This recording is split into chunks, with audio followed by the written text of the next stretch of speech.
Welcome, everybody. So I'm here with Jordan Henderson, who is the world-renowned artist who did the cover for my novel. And of course, I'm John Manley, who wrote the novel. And what we're doing today is, well, we got a Kirkus review for this novel. And I'm going to talk a little about the Kirkus review. Jordan, had you ever heard of the Kirkus review before I mentioned it? Not before you mentioned it, no. I don't think No. I've heard of the main review places at all, actually.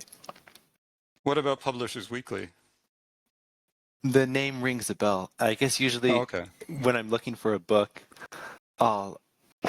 Thank you. I'll go over like the reviews on Amazon, especially to see what I want, even though I'll order it through a different place since I don't like them as a company. Yeah, I get it. Yeah. Yeah, well, actually, I did a little digging into the Kirkus reviews. I mean, like so far, as you know, I've managed to get a fair bit of testimonials and publicity from alternative media, but the mainstream has pretty much ignored the book. And anytime I've had the opportunity to be interviewed on a mainstream program, I've had a few times where, CTV and so forth, we were going back and forth, and then as soon as they looked at the book and opened it up, they suddenly canceled any chance of any publicity or an interview. I would actually even not even mind, like I'd love the New York Times to just do like a really scathing review of Much Ado About Corona, and really just criticize it and everything, because I think that would just attract the people who would enjoy reading it. Like if I see the New York Times say, this book is just full of, I don't know, conspiracy theories and misinformation and is, a whole bunch of anti-vaxxers scared of the government. It's like, well, that's my book. Let me read it, So Yeah. I reason that, they just ignore things like this. Like, can you think of any novel or movie in the last 5 years that even was set in the world that we saw for those 2-3 years where everyone was wearing masks and scared of a virus and staying at home? No, I can't think of one, no. And it's kind of strange, isn't it, that it was such a historical moment, no matter which way you look at it, whether you believed the whole thing was true or you thought the whole thing was a hoax, that it wouldn't be depicted in the art, like in movies, TV shows, and books. Yeah, like they just want to forget about it completely, which now maybe makes a little more sense with something like the Spanish flu. I remember reading about that thinking, how did something this big happen? And then we never hear about it. It's just like it never happened at all. And I wonder if that was similar, as far as there was just so much that was suspicious about it that by the time it was done, they would just assume we, never talk about it again, and it's just done. Yeah. And I think too, the more you look at it, the more it becomes obvious it was the silliness of it. Because I think at the time when it happened, they had people so scared, either scared of the virus or scared of the government, depending on which side of the fence you were on, that the fear and the kind of overrided a lot of people's rational faculties. Yes. But now that people, are calmed down, if they reflect back on it, it becomes very clear how inconsistent it was and how much cognitive dissonance you'd have to go along with it. Yes. Because it's like when I get interviewed, like for the book, I have often open up by saying, people ask, what's the book about? And I said, well, it's a real far-fetched story because it starts with like everyone being told there's a virus out there that has no symptoms but can kill you. But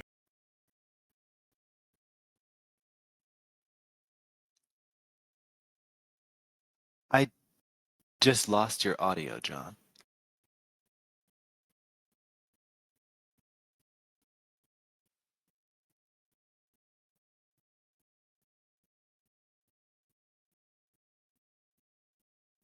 It's still showing your audio in the corner as being cut off.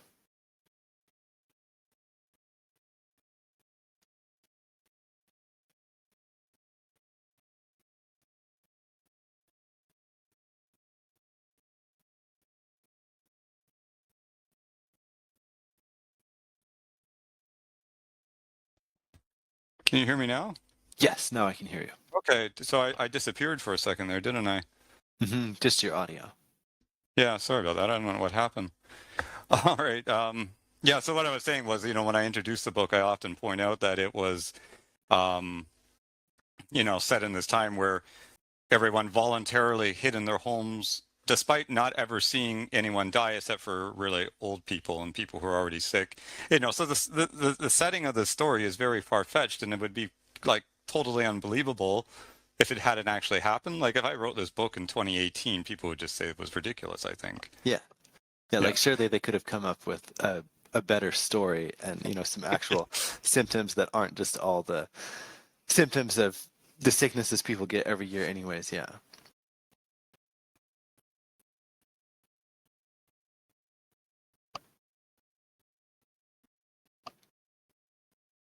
Sorry, I lost audio again. I don't know what's going on with that. That's You odd. can hear me? I can hear you now. All right. Oh, this is going to be a fun tech struggle. Maybe the World Economic Forum, it's going on right now. Maybe they're trying to thwart my PR stunt here. Singled you out for this, yeah. Yeah, it's probably tech trouble, but I don't know. So I'm gonna.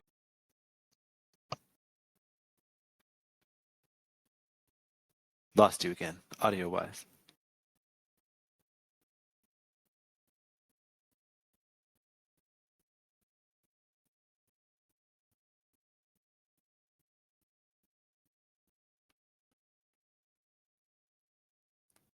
John, I've still lost you audio-wise. You're still cut off, so I missed that.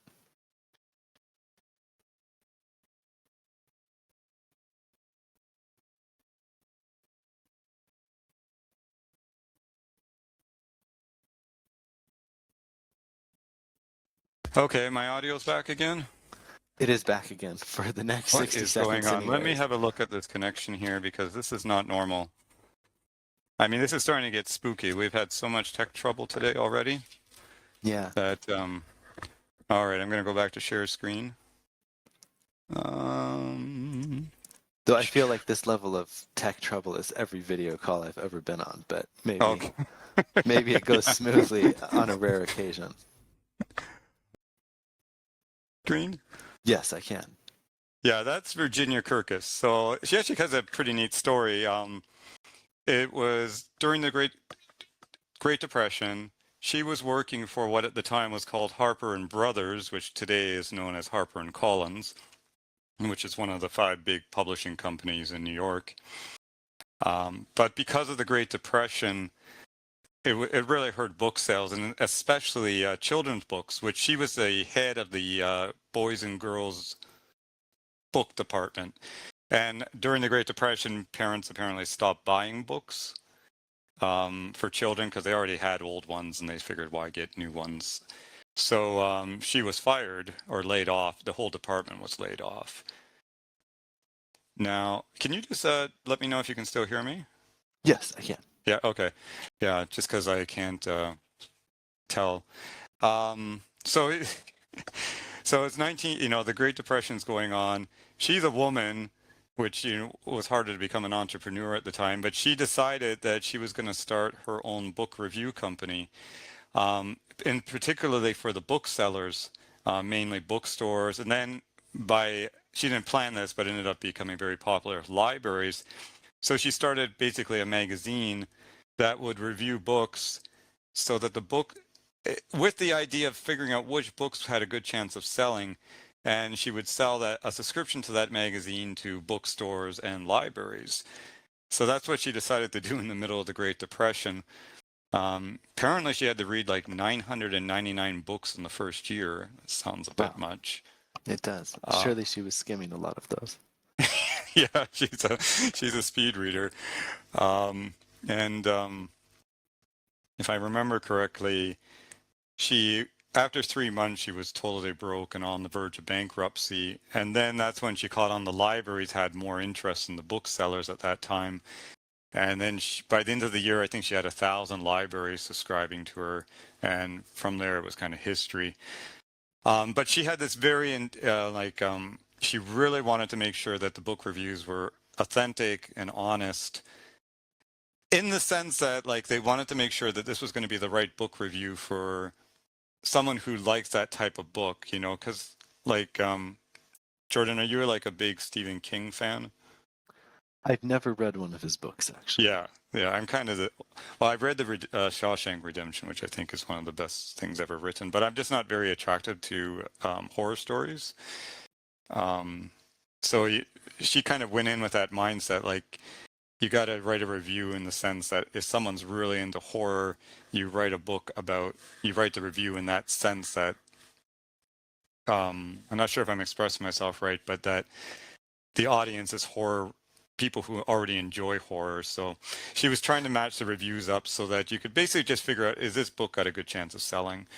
Mm-hmm. So the Kirkus Review, she died, I think, in 1980, and the company's continued on since without her.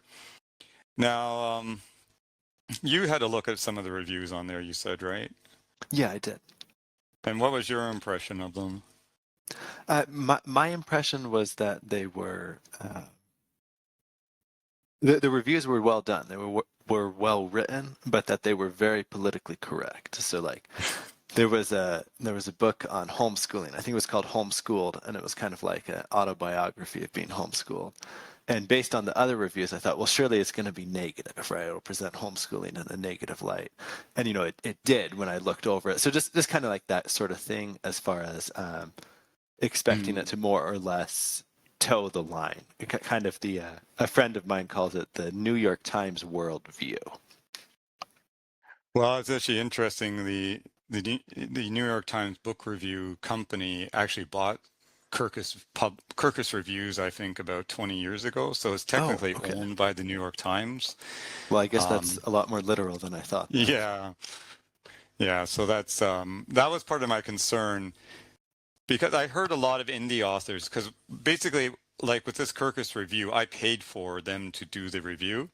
Which actually, when I say that way, it sounds really bad, doesn't it? But for several reasons. But that's very common in the indie industry because they typically, the mainstream won't review indie books of any sort. And when I say just for the audience, indie books just means books that are published independently, self-published books. So the system is that you pay them to do the review, but they do the review as if they weren't being paid. So it's going to be an honest review from their point of view, and Mm-hmm. it's often a very critical review. So I have an example here. Maybe you could read this one. I thought we'd start with just maybe, can you see the Thread Traveler on screen? Yes, I can. I actually read this one because, well, see here, it got that little star in the corner, which I hope mine will have. Because just in case everyone who's just tuning in wonders why we're doing this, it's because I have a Kirkus review of Much Ado About Corona, and I'm just kind of giving everyone a feel of what the Kirkus reviews are like, and they tend to lean towards, like Jordan said, kind of a politically correct, slightly woke view, I think. This particular book in The Thread Traveler, well, Jordan, do you mind, are you able to read it? Is it clear enough on your screen? Yeah, I can read it for Could sure. you just go Oh, and read it? Because then we can give people a sample of what a typical Kirkus review is like. And then I have a few comments about it as I have actually read the book. yeah. First, do you mind increasing the size of it slightly? The Sure. text. It's readable, just a little bit of eye strain is involved right now. Perfect. How's that? Yeah. All right, so Thread Traveler, a strong debut with compelling characters that passionately advocates for community, nature, and found family. You want me to read the whole thing? Oh, The yeah, review? please. All right. A woman transported back in time finds herself in the midst of a struggle between women connected to nature and a patriarchal religious group in, I don't know how that name's pronounced, Ewan's fantasy novel. On a Yeah. family holiday in Kent, England, the meticulously organized August and her husband Andrew visit Shepherd Neame, Britain's oldest brewery, for a tasting tour. August is suddenly transported to an alternate timeline when the historic beer called 5Bs was first brewed. Waking up naked and confused, August stumbles to a doorstep guided by a black cat named Hazel. Margaret, a local healer and a wise woman, welcomes the strange traveler to the community. Mental to-do lists and a desire to get back to her daughter Ripley rage in August's mind as she slowly learns Margaret's way of living by the lunar cycle and the healing powers of natural ingredients. But all is not well in the village. The fields of cosmos mushrooms that provide sporlock, a turf mixed from the pulp of the fungi with hay and manure used for building, are being destroyed at the hands of the divine sphere, a patriarchal religious organization that threatens Margaret's way of life and destroys the surrounding ecosystem. A vast mycelium network, called the Mother, which women who are in tune with the natural world have connected to for generations, warns, we must keep the balance. Margaret and her small group must find a way to resist the divine sphere and continue their practice undetected while August searches for a way back home. Ewens crafts compelling inner voices for August and Margaret, and the pages radiate with the warmth the author brings to their world. The extended metaphor of weaving effectively emphasizes the connection between the past and present timelines, which is maintained by individuals who work with the natural world to create the contemporary beer. Margaret's emotional history is delivered with care. At times the narrative dips into a telling rather than showing mode, but the magical elements of the story are consistently captivating. A strong debut with compelling characters that passionately advocates for community, nature, and found family. Is that not like the biggest paragraph you've ever seen? Yeah, I don't think they believed in paragraph breaks. No, well, they kind of balance it off. Like the first paragraph's one line, and the last paragraph's one line. Yeah, so I in guess the between. average length is not too long. Yeah, it's about a third, one third. So, um, I mean, and and as you can see, as I mentioned, there's the Kirkus star, which is it is considered a very coveted thing to get a Kirkus star, and it also automatically nominates the book for the Kirkus Award, which then each year they pick 3 books, and one in each category: fiction, nonfiction, and children literature. With the winner getting, I think, $50,000 or $13,000, a fair bit of money. So when I read this book, my wife and my son, we all read it together, and it's not a bad book, but it's not a great book by any means. And it was kind of shocking to see it get this star review.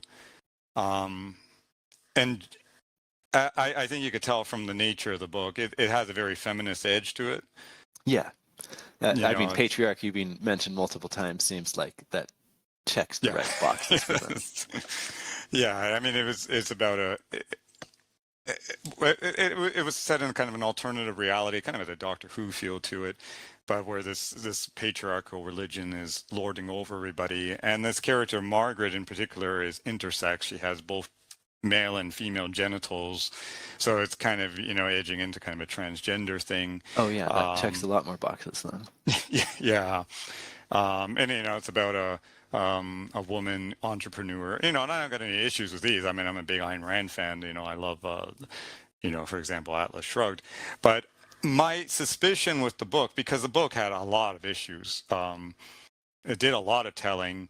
The character I found really annoying at the beginning. It's just a really bitchy menopausal woman. It was like, I just didn't want to continue reading. The ending of the book it's a cop-out. I mean, it's one of those DX machina, where suddenly everything just kind of resolves itself on its own without the character having done anything. Okay.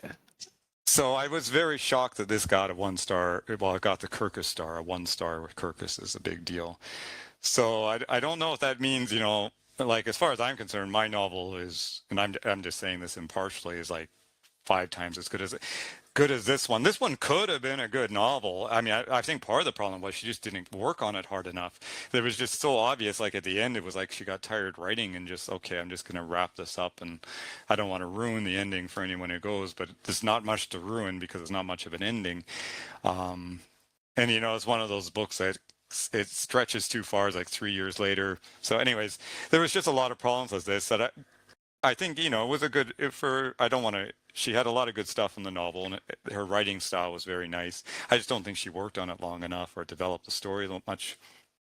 But the part that concerns me is why is the Kirkus Review, which is notoriously hard on books, giving this such a good rating.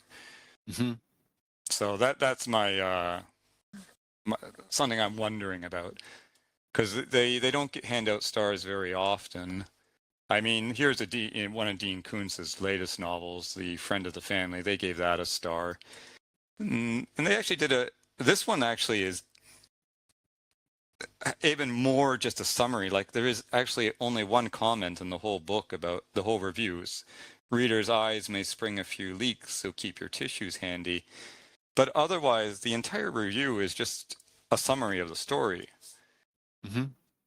Which I also felt with the Thread Traveler, and I've noticed this with several of the reviews, that it's more just a summary of the story rather than... I would consider a review as where you say what you liked about the story and what you didn't like about the story. Yeah.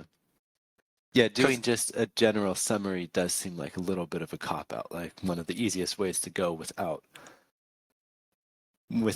committing to anything in your review. Yeah, and I don't understand why they've switched to that style, because I think they were much more harsher, or, it doesn't have to be harsher, but like there's even a lack of explanation of why the book was good. It's like with the painting, it's like, if, the cover, if I just describe, Jordan did this painting of two people holding a hand with a police officer with a mask and an empty lockdown street, that's not a book, that's not a painting review, that's a painting description. Yeah. So I don't understand that. I'm actually wishing I had done it with Publishers Weekly instead, because I find their reviews are very critiquing what was good and what was bad. They also critique the cover, which is kind of neat. So they actually critique that separately, which so I may do a Publishers Weekly review next. But I did the longer review. I paid for the longer review, which cost me over 500 American dollars. So I think what we see on screen here is more like a short review. So hopefully mine is longer and a little more detailed. I also partly paid for the longer review just because the book is fairly thick. It's 500 pages and how many words? I think it's 150,000 words. I can't remember now. Yeah, 150,000 words. So it's a fair-sized novel. So I didn't want the reviewer rushing through it or felt like they got gypped. And as far as who the reviewers are, it's anonymous. Like, I don't know who the person reviewed it is. Apparently they're got a lot of experience reviewing. They usually have credentials that are fairly impressive, and they try to find a reviewer who is already someone who reads that type of book. And I've specifically told them, though, I'm not really sure how to classify this book. Like, Jordan, what genre would you say Much Ado About Corona is? I guess it would be almost historical fiction, even if the events were fairly recent. Yeah, historical fiction. Well, or contemporary fiction, maybe. Okay, yeah, that's fair. Yeah, I don't. I kind of thought too. It's kind of. I mean, there's a genre now called political fiction, for example, but it's not quite. It is political in some ways, but not tight so much. Like, I don't. Other than making fun of a few politicians on the side, I'm not really dealing with the politics of the COVID-19 situation. So I thought it was more like another subgenre Kirkus Reviews has is society and social issues. And that's where I think it would probably fall in better. Yeah, I think so. I would agree.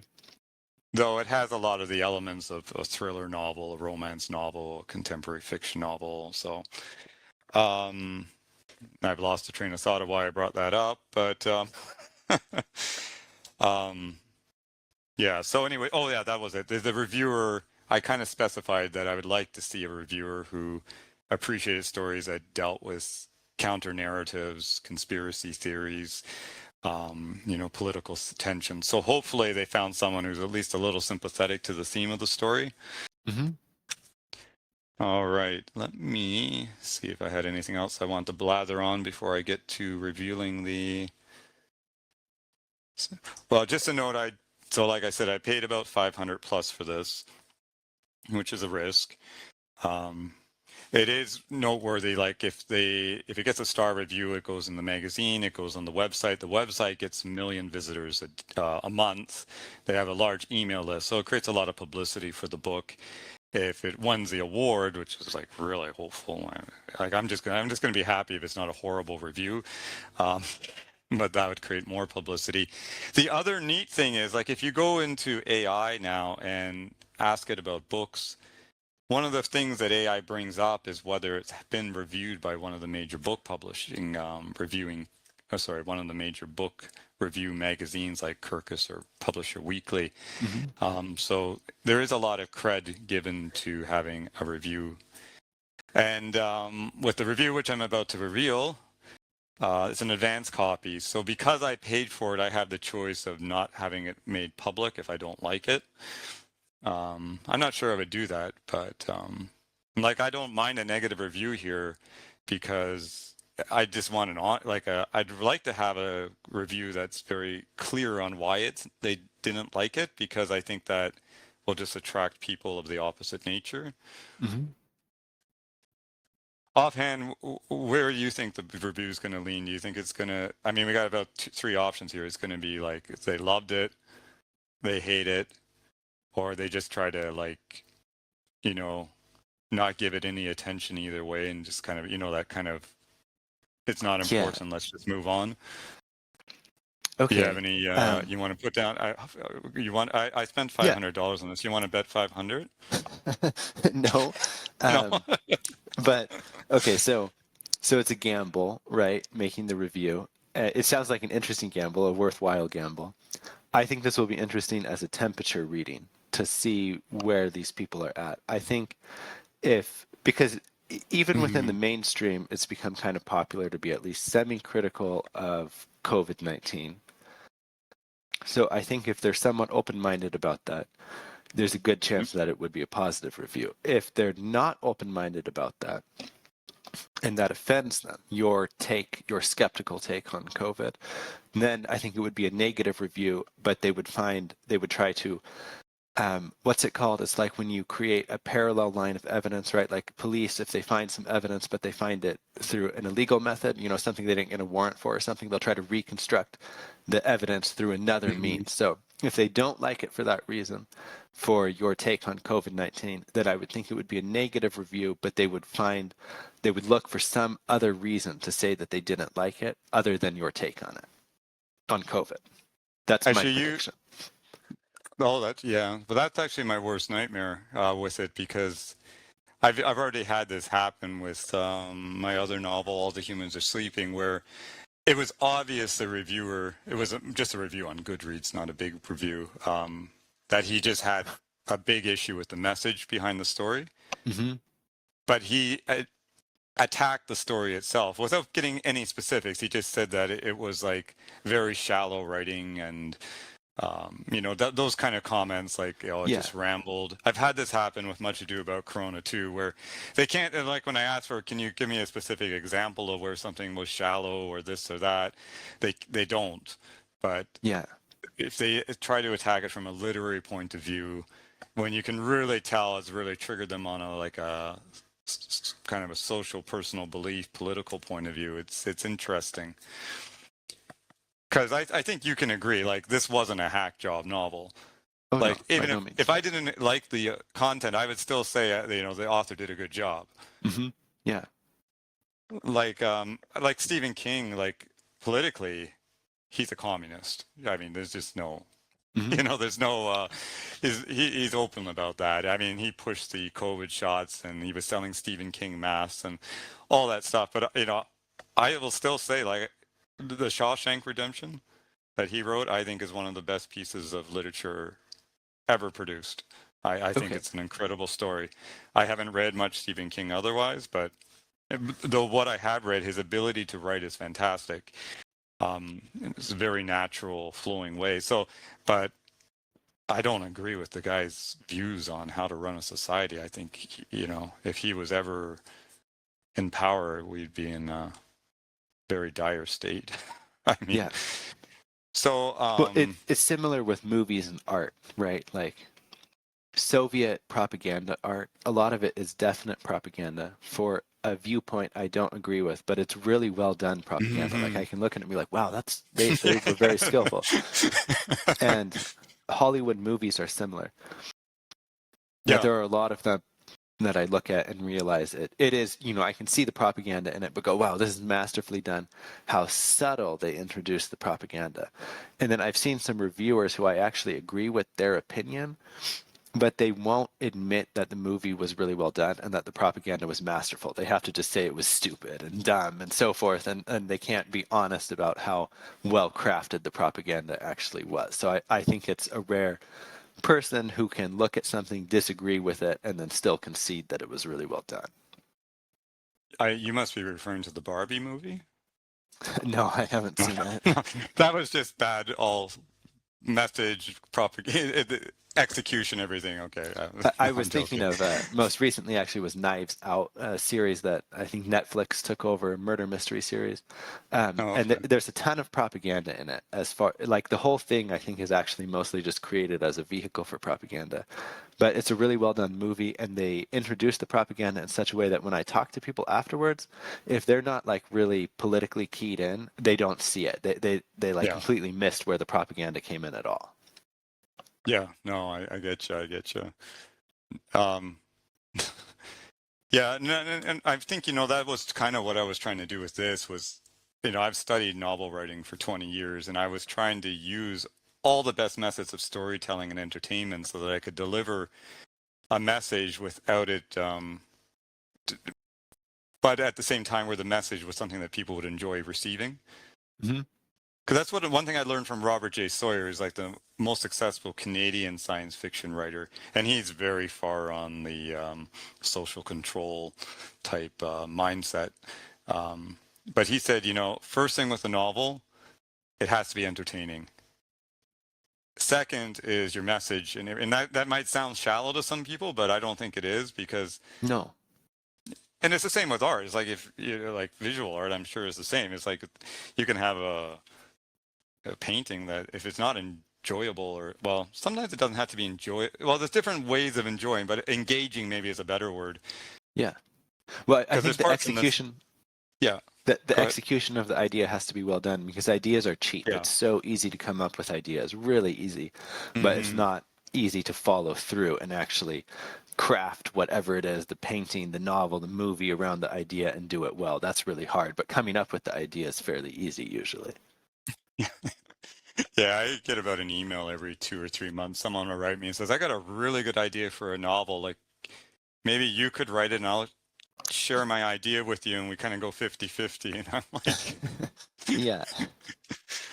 all right I think okay, so what we're going to do with this review is I'm going to have Jordan read it because I don't want to see it. Well, I'll bring it up on share screen after, but I'll give you the link. And All right. the link is actually, you just go to blazingpinecone.com. All right. Just a moment. Because my wife was shocked. Like, I mean, when I got the Kirkus review came in, I mean, I paid for this back November 27th, so it's been almost 2 month wait. And when the review came in, she asked me, "You didn't look at it?" No, I didn't look at it. I haven't looked at the file um, because, well, partly it just seemed, I don't know, to me it's like Christmas. Like Jordan, how are you? Like if someone gives you a gift, like, I don't know, a week or two before Christmas, do you open it right away or do you put it under your tree and wait till Christmas morning? Mm, I guess I'll usually open it before Christmas if it were given as a Christmas gift.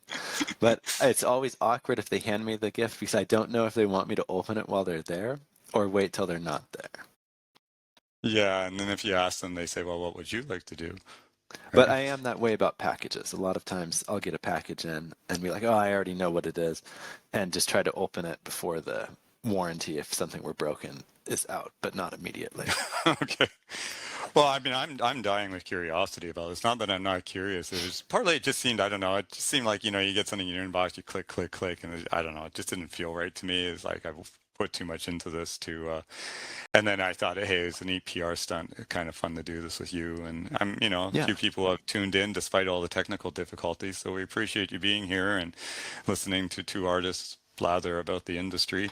And without further ado, so if you go to blazingpinecone.com/Kirkus, Kirkus, it will come on screen. /Kirkus.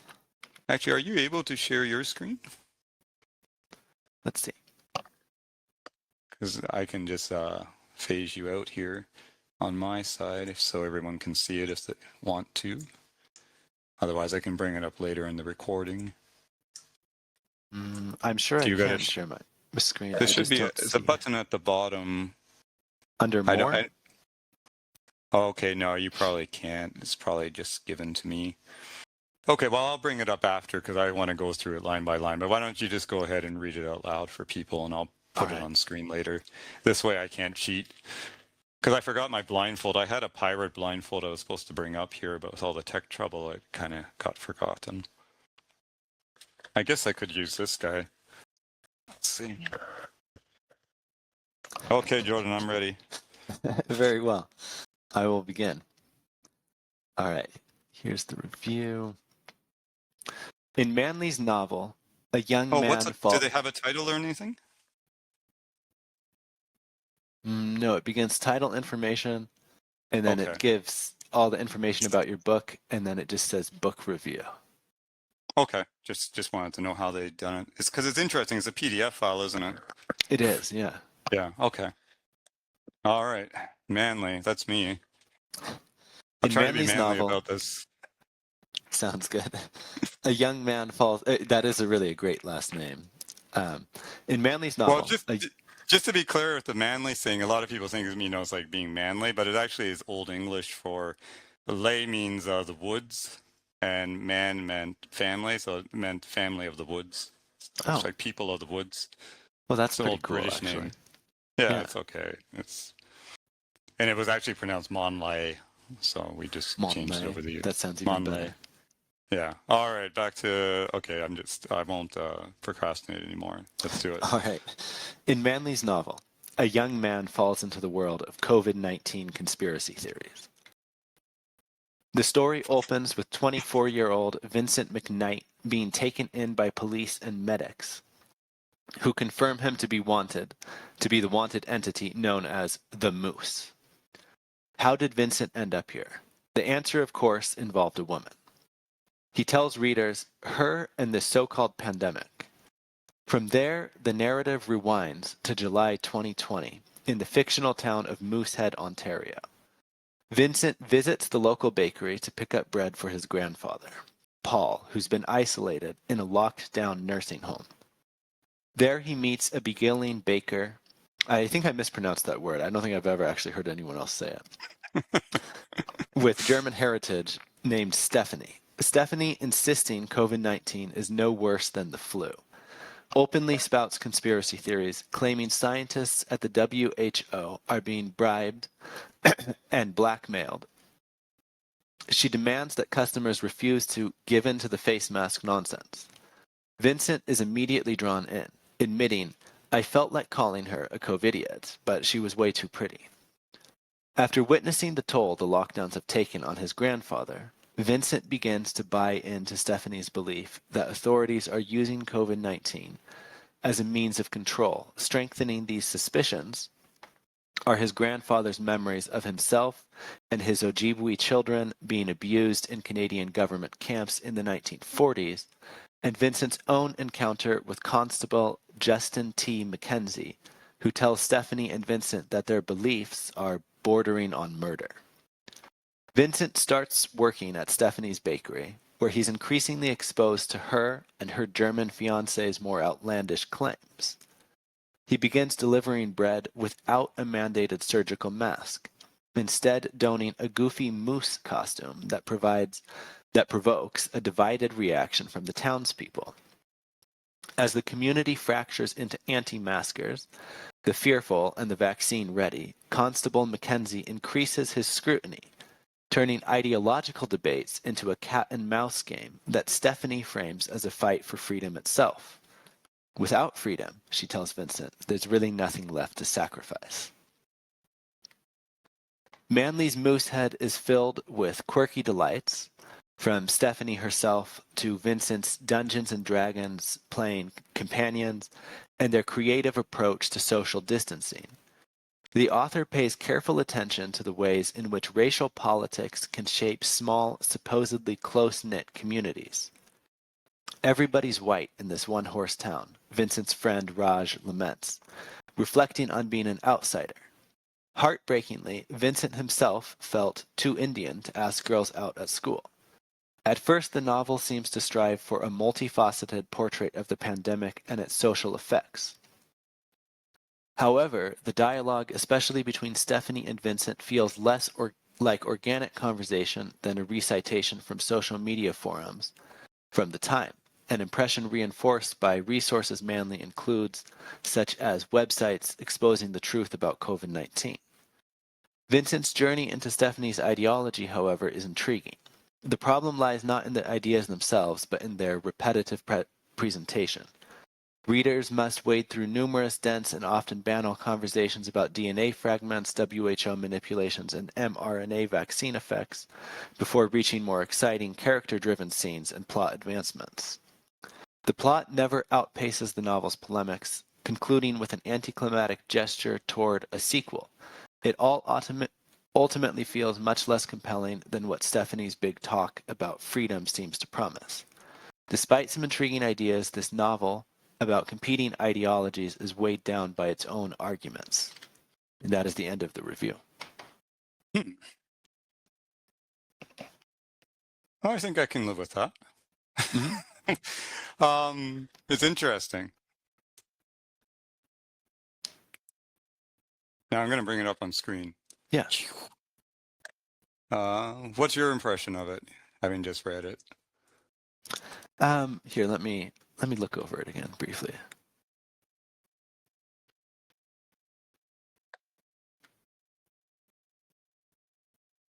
I mean, I think they were relatively open-minded for someone who probably doesn't like the ideas you were bringing up. So it's understandable then that the thing they would have disliked the most is you're bringing up those ideas, you know, giving attention to ideas they don't like. Which, you know, that seemed to be their main complaint about the book, that it was, how did they word it? Like, they more or less said that it was bringing up the same. I would hardly, you know, like they're suggesting like I was really just being very repetitive, and I actually would disagree with that. I thought I was taking it from, you know, multiple angles throughout the whole story. Yeah, because you know, when you brought up the ideas that Stephanie and Vincent were discussing, it developed, right? It got deeper into the ideas over time. So when they're saying repetition, what they must mean is it returns to the skepticism. Even if each time you return to the skepticism, you're bringing up a different aspect of it. Yeah, because I'm thinking like, you know, the opening chapters, you know, well, the first two chapters especially dealt a lot with just, you know, showing why the masks weren't very useful, to put it mildly. And, you know, then it kind of focused more on the actual computer modeling and why that was a scam. And then it kind of focused on why the social distancing was a scam and why the lockdowns were a scam. And I thought I did a pretty good job of just weaving that into an entire narrative. Why the coming vaccine was a scam. Yeah, you know, so I find that interesting the way they put it, and I think maybe you nailed it, is that it's because they, oh, and you know, even dealing with like with the diagnosis that where they were showing that, you know, people who had all this fluid in their lungs, that they were diagnosing them as having COVID, and when in fact it was being caused by remdesivir, which was a drug that was being given to people in America to treat COVID, which caused their kidneys to fail, which caused their lungs to fill up with water.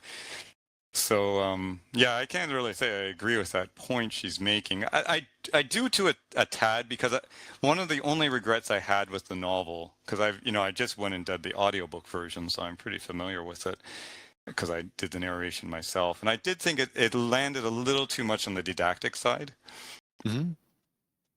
But other than, there was a little, that's about the only thing I would have really changed with the novel if I had redone it. I would have just made it a little less, um, would have communicated a little less information and just focused more on the effect it was having on the characters rather than any kind of logical argument as why the whole thing was obviously a hoax. Maybe move them to an appendix or something. Yeah. I thought I just maybe did it a little tad too much, but it was still all handled through, character dialogue and back and forth. And I don't know, like during that time, I mean, people were having those types of discussions. And like she said, it was happening on social media. So, well, what's social media? It's a social interaction forum where people are discussing things. Yeah. No, I don't mind authors using the characters to develop their own arguments quite a bit. Like there's, especially like George MacDonald in his novels, he'll do that a ton. And I find it kind of fun because I like hearing his arguments. Yeah. I kind of got the impression. Well, I'm a little taken back by. I didn't think the ending of the book was anticlimactic at all. Actually, that's one of the few. Did you? Well, I mean, you're obviously not going to say if you felt it was anticlimactic, but I mean, well, you never brought it up when I showed you the first draft, so no. If they're saying it's anticlimactic and they're being sincere and saying that, then they must have expected something else. So that'd be intriguing to know what they expected that they didn't get, and I can't even guess at that right now, right off the bat. Maybe they wanted like. At the end, I don't want to ruin the ending for anyone, but when the ending showdown comes, maybe Anthony Fauci's like drops in from a Black Op helicopter and knocks Vince out or something like that. I don't know. Maybe. I don't know. Yeah. So if they were sincere in that criticism, that would be interesting to know what they were anticipating that they didn't get. Yeah, because. Yeah, no, it's interesting because I remember I had chills and I mean, it does have a cliffhanger at the end, and I mean, maybe some people just hate cliffhangers. Even though I did conclude the whole story, it kind of pivots into a new, a whole new sequel. So I know some people, they just hate cliffhangers, period. So, I can sort of understand that. I mean, I've had people email me like as soon as they finish the novel. I had this one guy from Ireland and he just wrote A, like lots of A's and RGH exclamation mark, ARG. He says, I love this novel and it's stopped on a cliffhanger. And it's like, when are you going to finish a sequel? Yeah. That is. It's definitely a longer review. Actually, as far as, my criticism of them doing too much things as a summary, I think I knocked them out of that, didn't I? Because they kind of did a good job here of summarizing it at the same time, giving their critique with the summary. Yeah, they did. It seems better. Mainly negative, but mainly, I got the impression there was a line in there, I'm not quite where I saw it, but you could tell she appreciated some of the aspects of the story and the narrative and the characters. I don't know why I'm saying she. I'm just assuming this was a female writer for some reason, a female reviewer. I don't know. I'm getting a female vibe here, but who knows? Yeah. It was also interesting the way she picked up on, or I'm just going to say she, because, I don't want to contribute to the patriarchy or anything. No. That, she pointed out how I dealt with, the multicultural nature of the small town and how, because particularly with the character of Raj and the Chatterjees, who were, for those who haven't read it, a family that came from India and had immigrated into this small Canadian town where, like, I had lived in a small Canadian town for quite a while, and we only had like 2 people who weren't white. They worked at the convenience store, so it was just very common. It's actually becoming less common now in Canada, where you've got much more diversity in the rural areas, but especially 20 years ago, it was very odd to see someone like of East Indian heritage in a small town. Actually, I went back just in March to the town where St. Mary's, Ontario, which I used as a framework or as an inspiration for Moosehead. Actually, the novel was originally set in St. Mary's, but I moved it to this fictional version. And it was kind of neat because I went back to this small town where I lived for 2 years, and they had an Indian restaurant there, which, was unthinkable back when I was there. And it was really good Indian food too. Mhm. Me and my wife were the only two people in the restaurant, which was odd. I was feeling bad for the guy. That restaurant actually used to be the Chinese restaurant back when I lived there, which was what I modeled the Green Dragon in the novel with. I forget his name now, something Chung, who ran the restaurant and has a fair bit in the novel, because that Chinese restaurant was just up the street from where I lived, but now it's an Indian restaurant. So times have changed.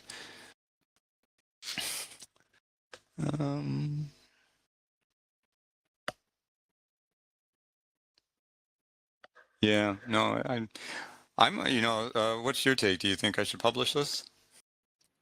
I think it would be interesting to publish with your own, what you're thinking about it as well. Like, it's not Yeah. heavily positive because, again, I don't think they liked the message of your book. But despite not liking the message of your book, they still managed to be objective enough to concede that you did well. Yeah, in a sort of offhandish way.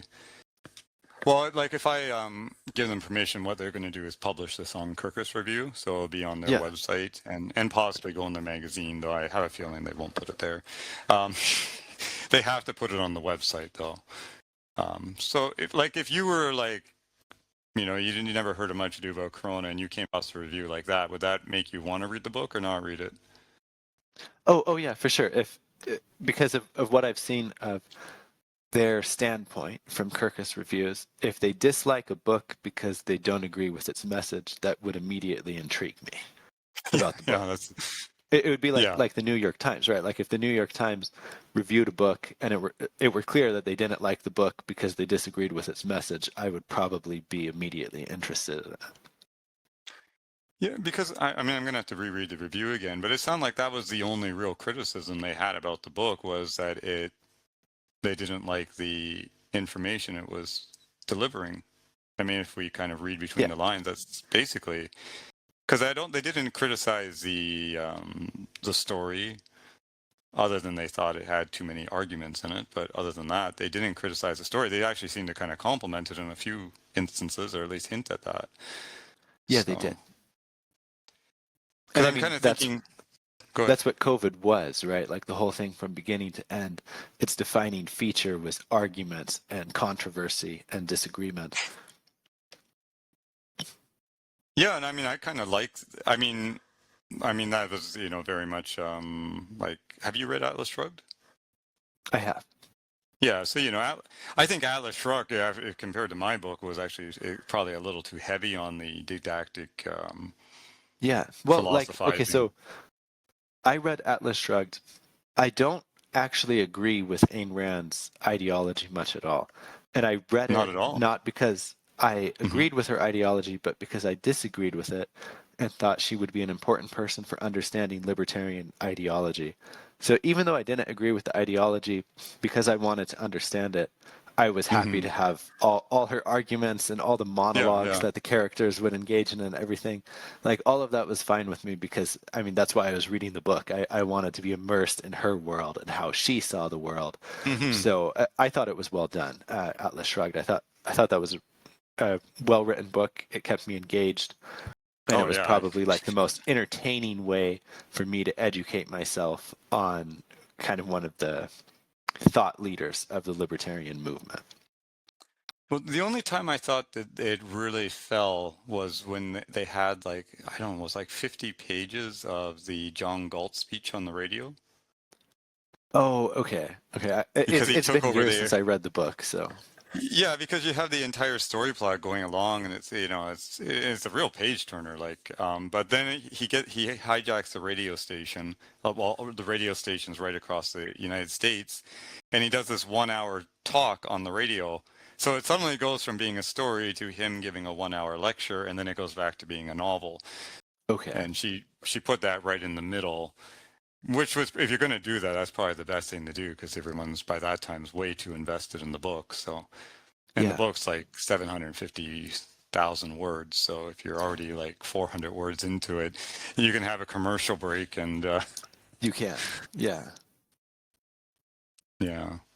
No, I personally, I'm going to go ahead with it. I mean, actually, I was expecting them to really attack the story or something like that itself. So I'm glad they didn't. And Yeah. um, you can tell the author, she has no sympathy for anyone who disagreed with the COVID narrative. I mean, she talks about a rabbit, outlandish ideas and so forth. Like, I don't think anything Stephanie said was outlandish myself, but No. I could certainly see how someone who's, drank all the MSM Kool-Aid would think that. I would be curious to know whether they would have finished the book if they weren't being paid so much money to read it. Oh, I don't know. I don't know how one would know. Yeah, yeah. All right. Um, I'm guessing most people from the perspective of that author, once they realized the book had views they disagreed with, probably wouldn't pick up the book at all. But if they did, then that would be interesting to see if it would suck them in. yeah, I've had it. I've had it mixed from different people. Like I've had nurses in nursing homes read the book, who were kind of, but they were there firsthand, seeing all the horror happen. So I think they were a little more receptive. But I've had them where they said, at first I was pretty skeptical and I just couldn't put the book down. But I've had like other people. There's one lady who worked with the post office. She put the book down after part one and never picked it back up again. And my impression, just from the way she talked about it, was she just couldn't handle it.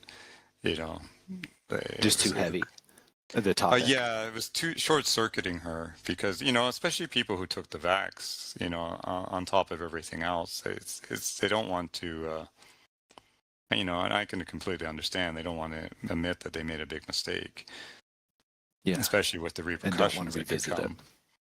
Yeah, I mean, I personally, when the whole COVID stuff was happening and the lockdowns, there was a part of me that just wanted to say, no, this is all, it's unfortunate that we have to do this, but we have to do it, and I would have, I would have preferred to have thought that, like that, all these restrictions that were being put on everybody and all the harms that was being caused by the restrictions, which even without before the vaccine included, economic hardship, psychological hardship, which led in a lot of cases, both economically and psychologically, to death.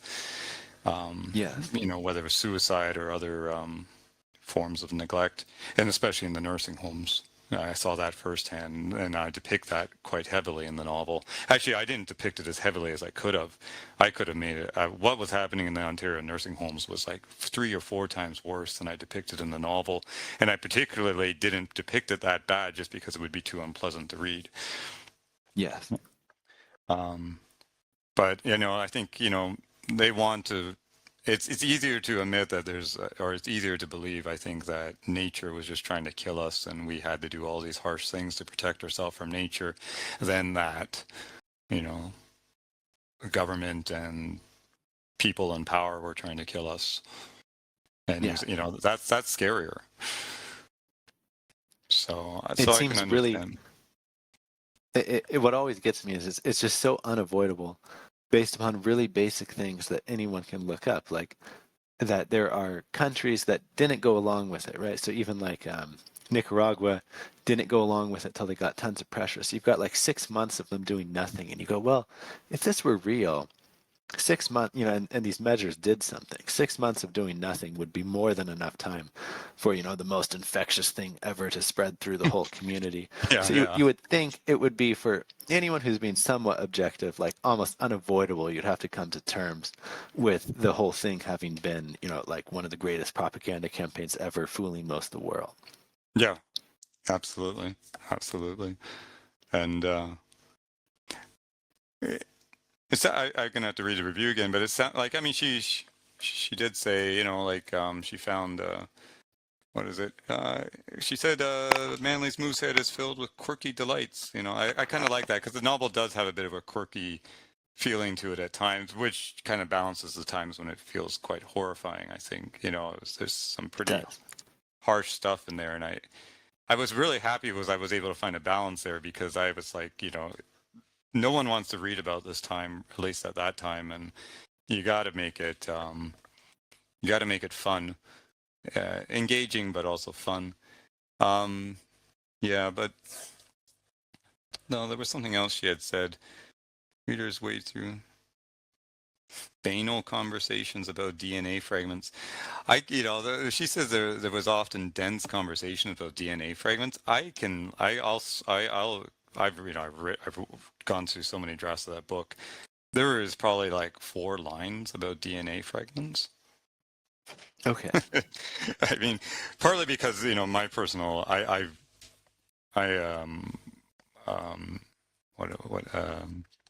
terrain theorist. I lean much more towards terrain theory in the by principle. I'm actually not very convinced at all that there is such thing as contagious diseases, and that was Stephanie's. Yeah. I didn't want to get into that into the novel, so I just kind of stayed neutral on that. Like if you read that Yeah. whole novel through, there none of especially Stephanie, who's the principal character, never says anything to support viral theory. But at the same time, I decided not to try to counter it either. Because the thing was that I always felt, even if viruses were true, and even if the pandemic was true, and even if all the measures were effective, it still didn't justify what they did. No. So I didn't need to go that far, but I understand people who feel they do, and I just think it's part of hurting the message, because if you start arguing that maybe viruses aren't real and the contagious diseases don't even exist, then you're just going to lose a big part of the audience who isn't ready to even consider that. Exactly. Yeah, that's a long ways. I mean, even just a fairly limited amount of skepticism is too much for most people. Well, not most people, but a lot of people. Yeah. So, I see there's a few people on the call, so I was just going to say, if anyone does have a question for me or Jordan or a comment and wants to unmute, they can go ahead. Otherwise, we'll probably wrap up soon. But yeah, if you on your side, all you have to do is just unmute yourself if you do want to say anything or ask a question, comment. So I'll give them time to do that if they want. Everyone's always waiting for someone else to go first, so it's. Of course. But I do appreciate people coming on and sharing this. It was fun. I had no idea what they were going to do, and it's. I'm not disappointed. Actually, I'm a little relieved, because I'm going to have them put that on the Kirkus website, and I think it would attract people who would enjoy the novel. I think it will. Yeah. Okay, let me just check my notes, make sure there wasn't anything else we needed to cover. Oh, well, I should do this, yeah, since I brought it up. I'm just going to share my screen once more. Head over here. Where is it? Yeah, here we go. I just thought I'd show just, some other reviews we have so that people don't go away with just the actually, that's what I want to see. I forgot about that. Let's just bring this up again, the Kirkus Review. Because one thing you notice with the Kirkus Review is they always they excerpt a line from the novel, from the review, like we can see here with Dean Kuntz's. The title here is, they'll put the title of the novel, and then they'll say, like, reader's eyes may spring a few leaks, so keep your tissues handy. And that's usually the last line of the review.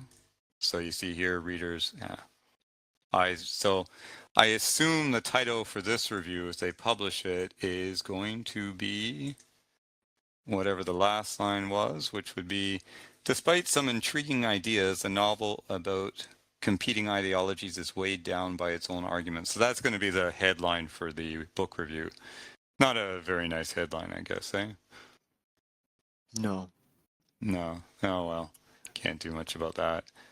I am curious if there's anything I could possibly quote from this to make it look like Kirkus Review had something positive to say.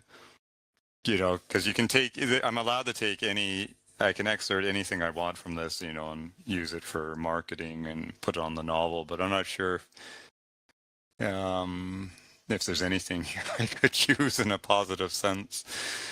I think this is probably the best line, isn't it? Manley's moose head is filled with quirky delights from Stephanie herself to, oh, I didn't really think of Stephanie as being quirky. I always thought of her as to Vincent's D&D playing companions and their creative approaches to social distancing. That's probably the most positive line. Mm-hmm. Yeah. Okay. Yeah. That could be something you could take.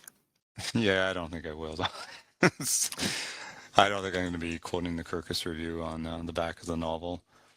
Especially when I got ones like these. Like, I don't know if you saw this recently. Mark Bell is a retired NHL hockey player. He was a very busy man because he's actually involved in politics now on a local level. He's a town councilor trying to protect his community at the grassroots level, which he's done helped do some amazing things there. But so he was a pretty busy guy, but he managed. It took him about 3 months, but he just took the book around with him, and he said he absolutely enjoyed Much Ado About Corona. So I got a nice celebrity picture there, and Will Dobb, who's the host of the Iron Will Report. Seriously, folks, read the book. It's a fantastic read. And this is one of my favorites too, is Patrick Corbett, not to be confused with James Corbett. He was he's a big Hollywood director. He was a Hollywood director, did a whole host of movies, and he also was the director-producer for W5, Dateline, and The Beachcombers. Do you know what The Beachcombers are by any chance?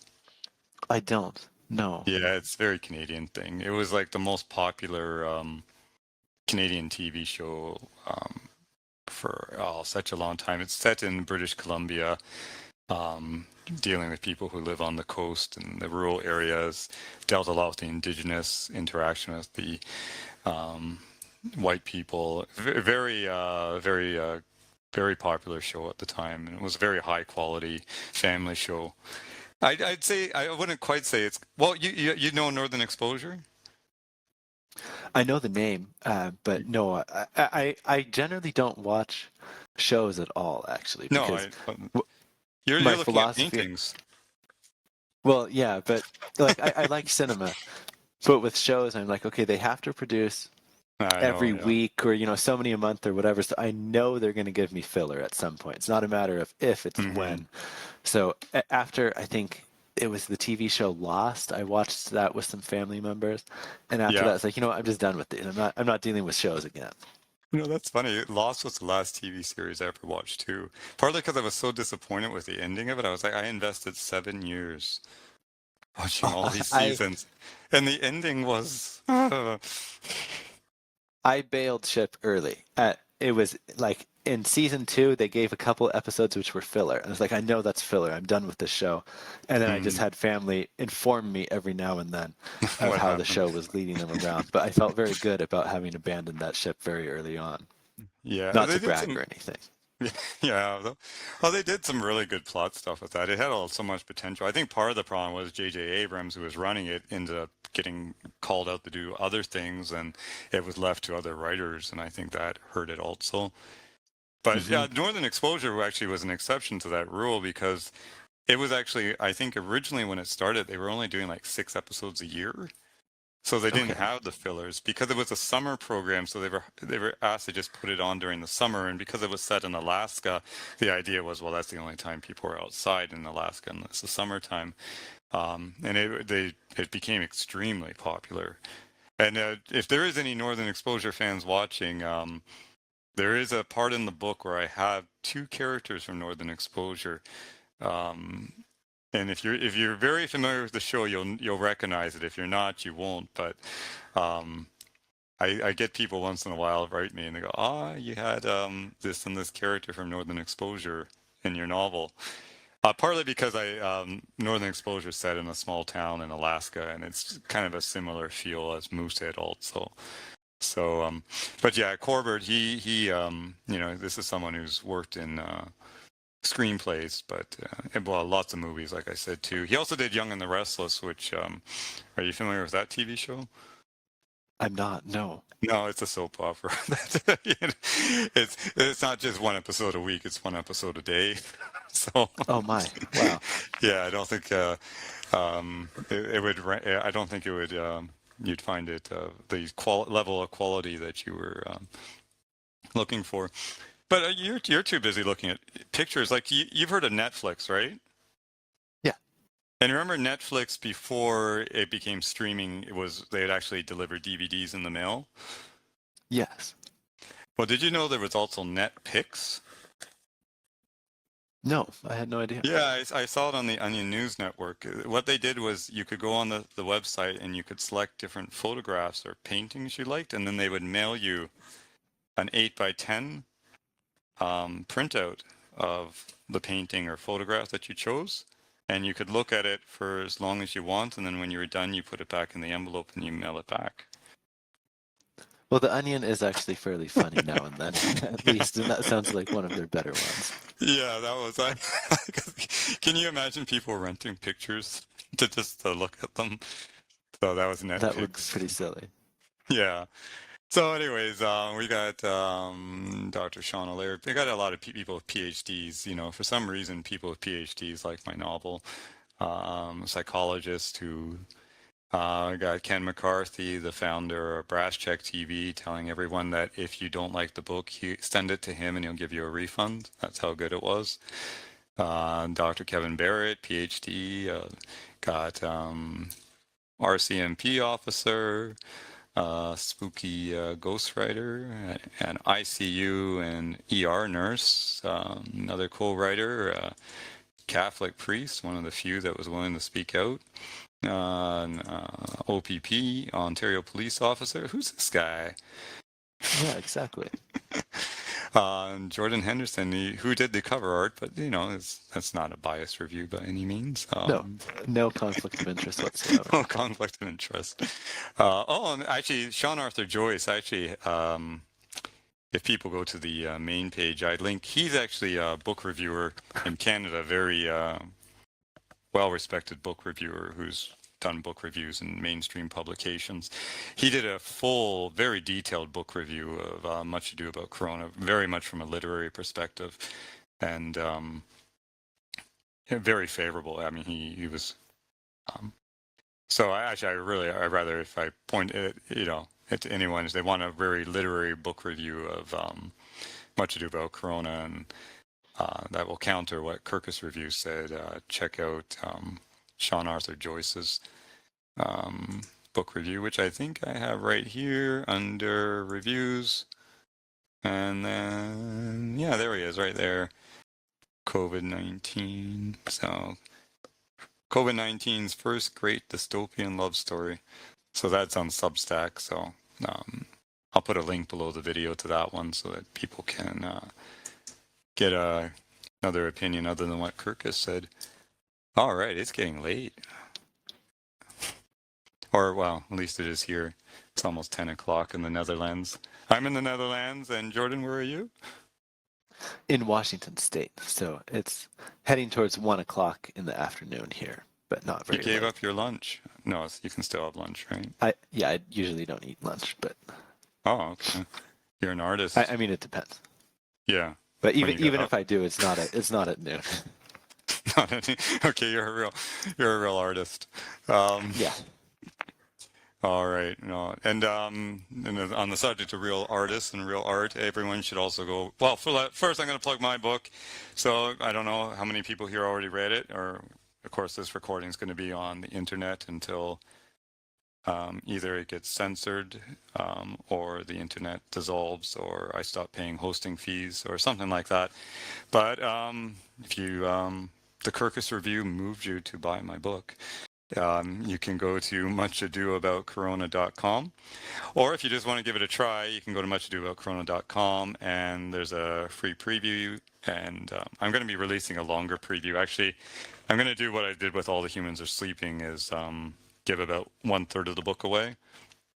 So that's been very successful if all the humans are sleeping, because then you can just go ahead and listen to or read the first, well, in this case, that would be like the first 100 or so pages. And, you know, by that point, if you don't want to keep reading, then stop. But if you do, then you can go buy the book. So because it's available now in audiobook and in print, and hardcover, paperback, ebook, so it's available in all 4 formats.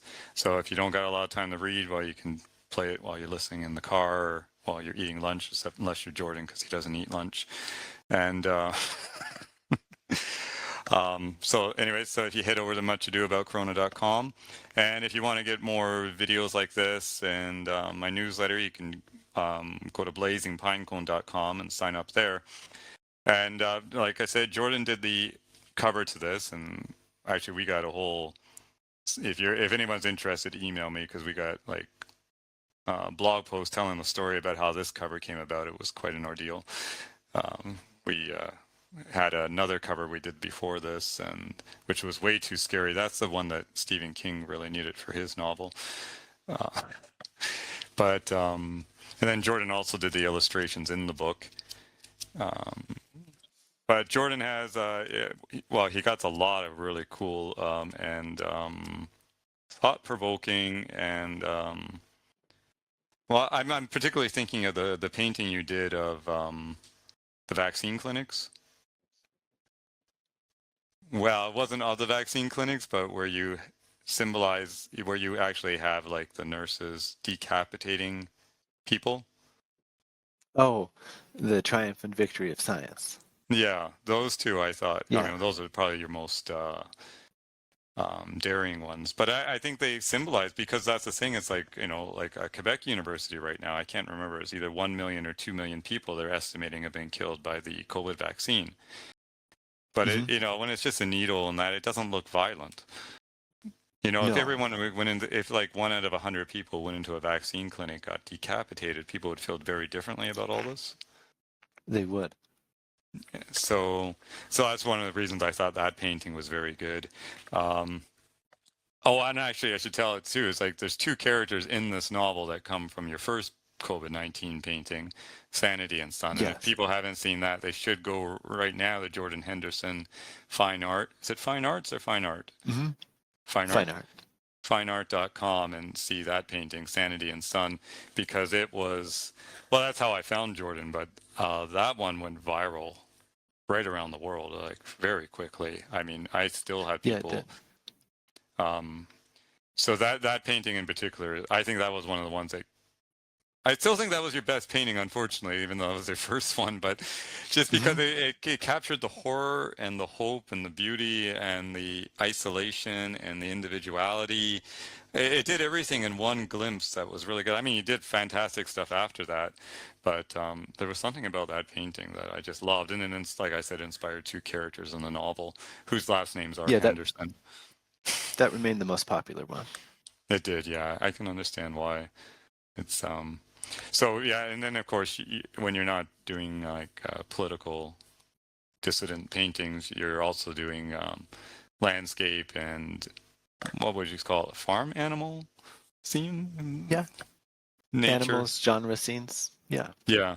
So it's I still use Jordan Henderson. Well, and that's the thing too. If you're interested in well, Jordan sells prints, but he also sells well, you sell everything. Like tumblers and bath towels. Yeah, the way print on demand sites are now, right? It's basically set up where it's automated. If you provide the imagery, that someone can make a purchase and they'll send that to whatever fulfillment center has the technology to create the print on a mug or a beach towel or anything, basically. So it's not much effort on my part to make that available, other than just uploading the imagery.